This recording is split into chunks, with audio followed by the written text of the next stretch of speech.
Hello students, today we will discuss about semiconductor laser experiment.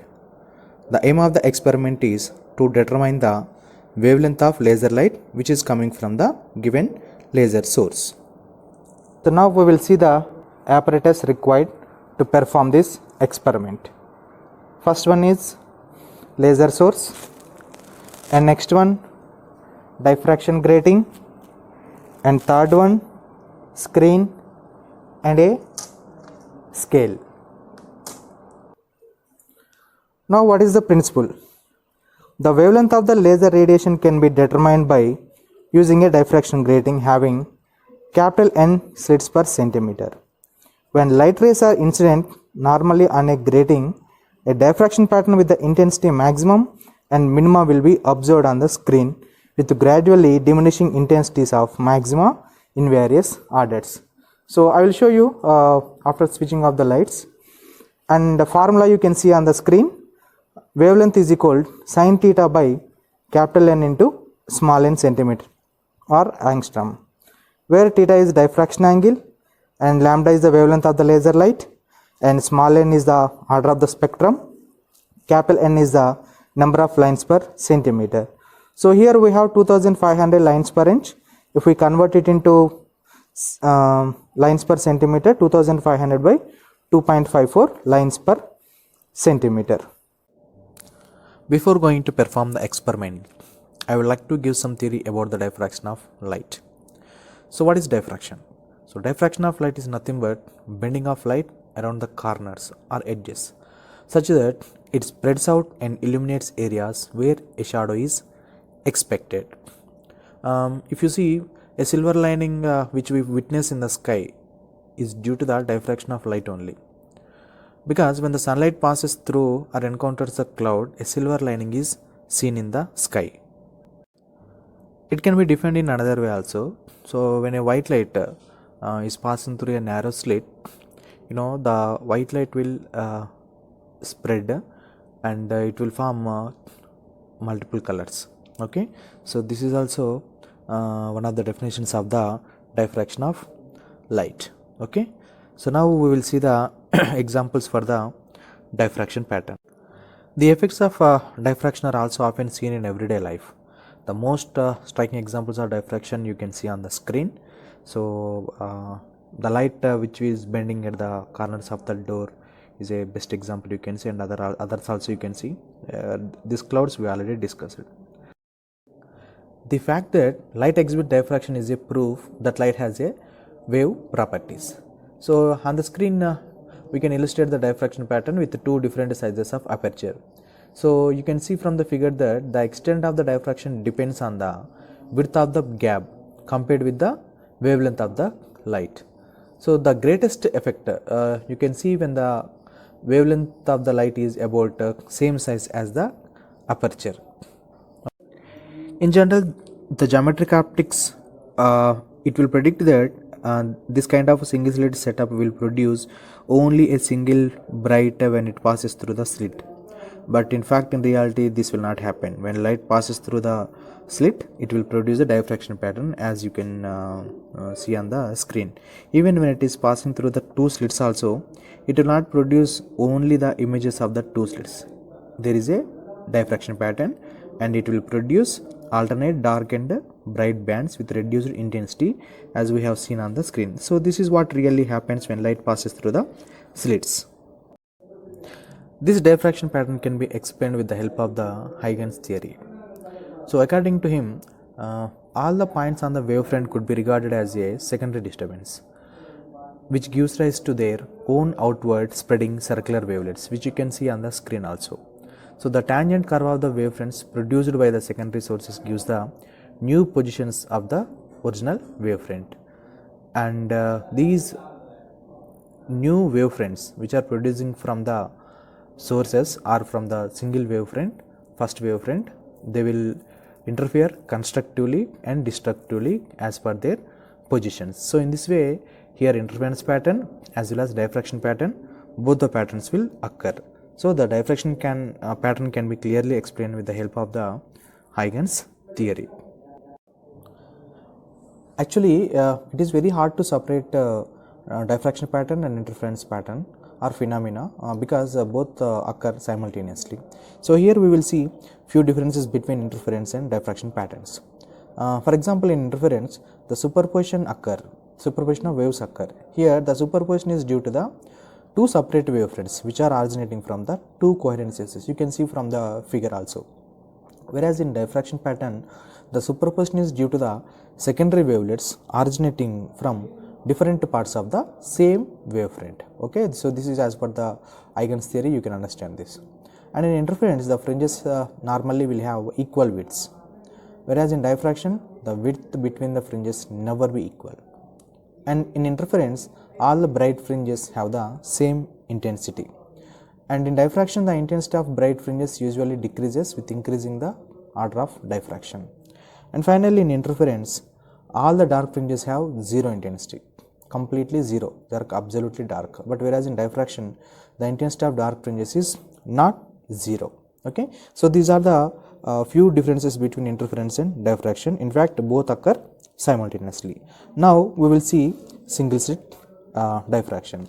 So here you can see the single slit diffraction pattern.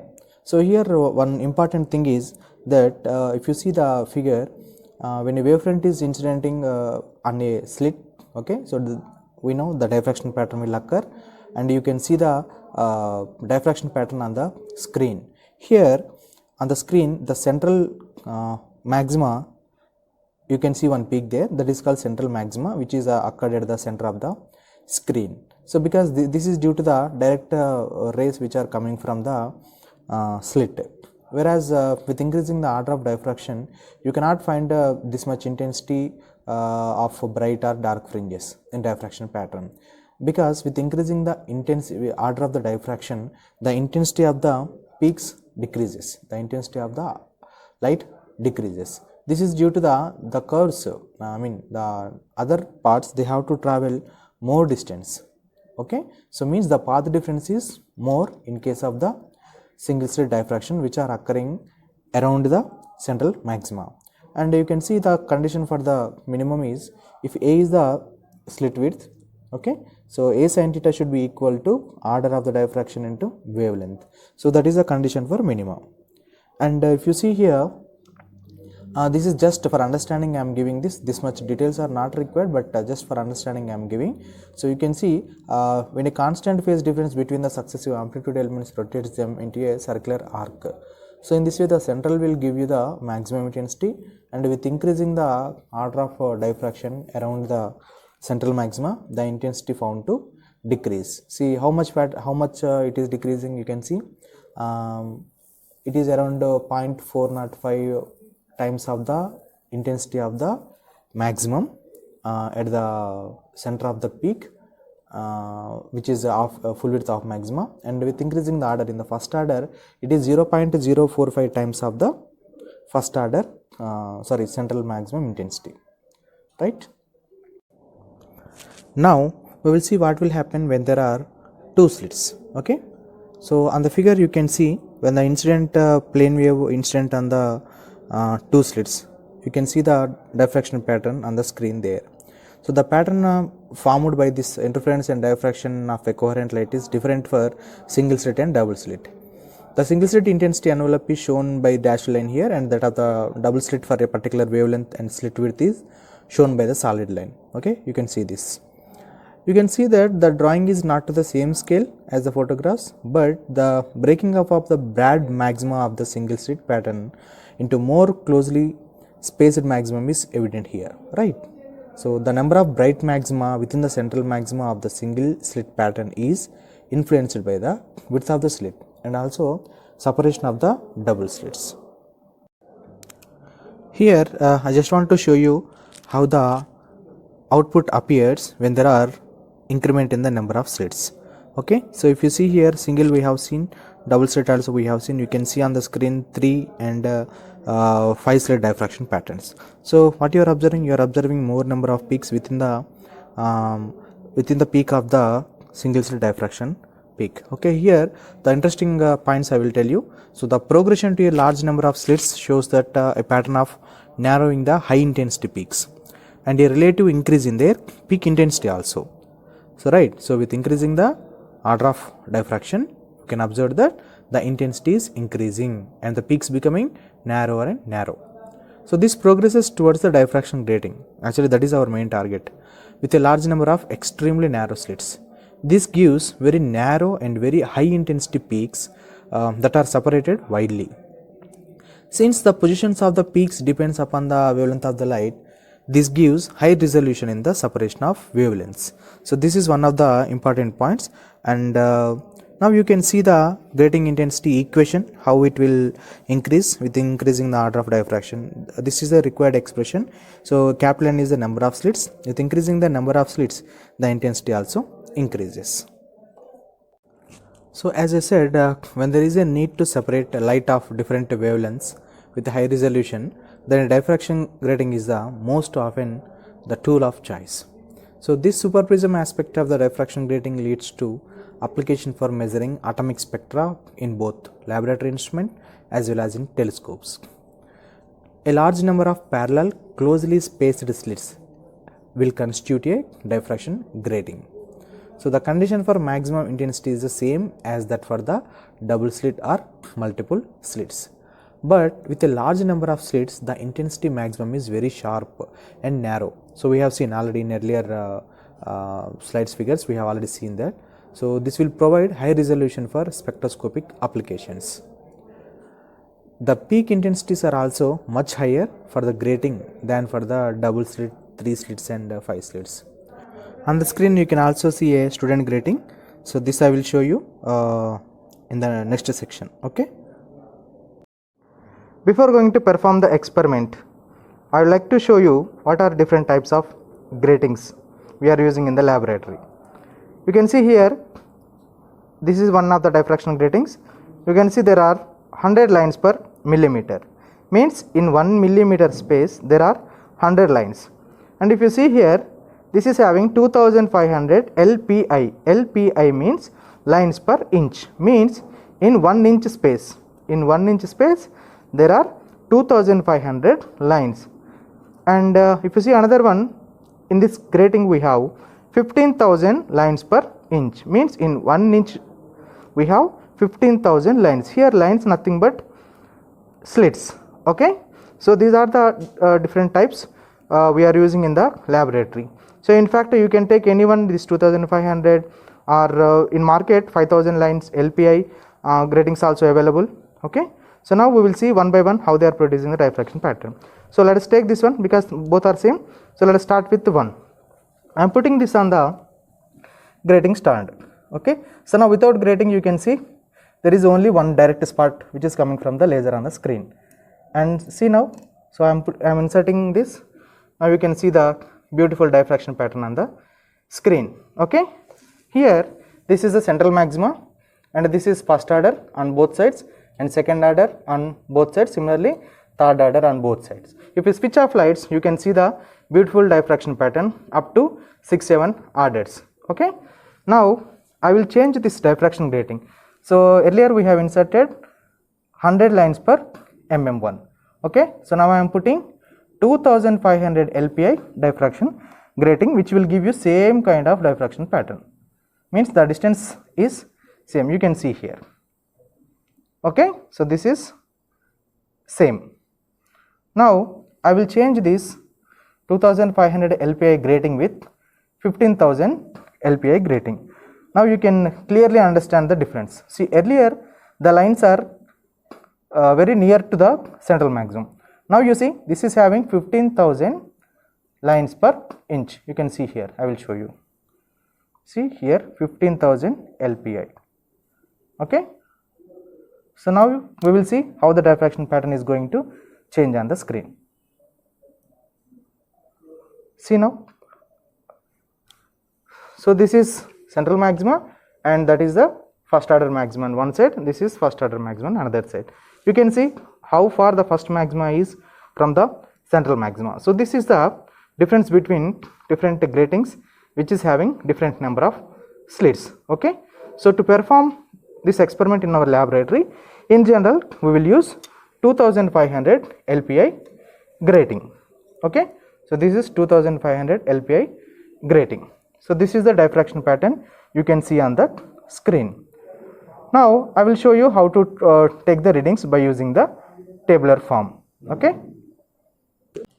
So now you can see the tabular form here, serial number and order of diffraction and distance between corresponding maxima and distance between screen and grating.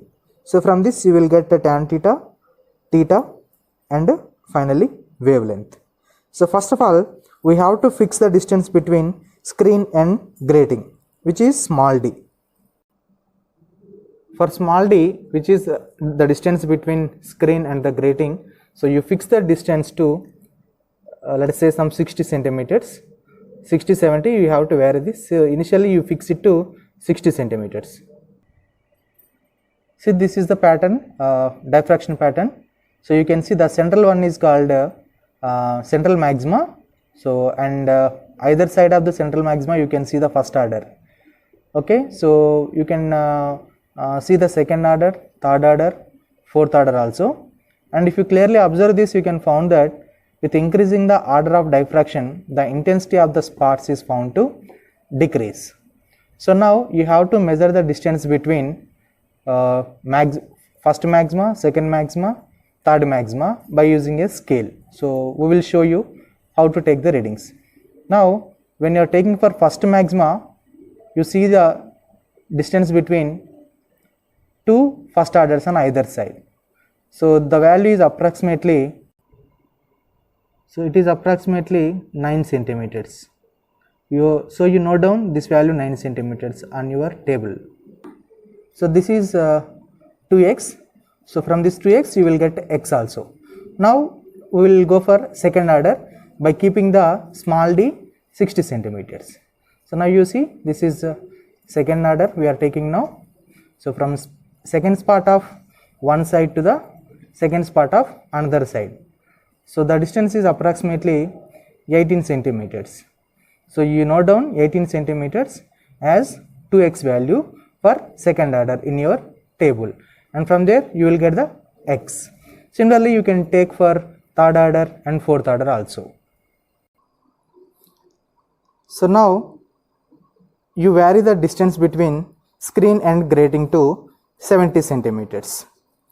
So make it 70 centimeters and repeat the experiment as we have done for 60 centimeters. Like a distance between first orders, second orders, third orders, etc. and note down those values in your tabular form. Note down all the values as shown in the table and take the average of wavelengths for first order and second order separately as shown in the tabular form. This will give you the wavelength of the laser source from the table. Now plot a graph between small d versus x, d on x axis and small x on y axis, and you will get a straight line as shown here, and calculate the slopes for n is equal to 1, n is equal to n equal to 3. This will give you tan theta. By substituting in lambda you will get the wavelength, and note down these values here. And before that you should take a few precautions while performing the experiment. Make sure that grating and source are at the same height and adjust the distance between the source and the grating to get the sharp maxima.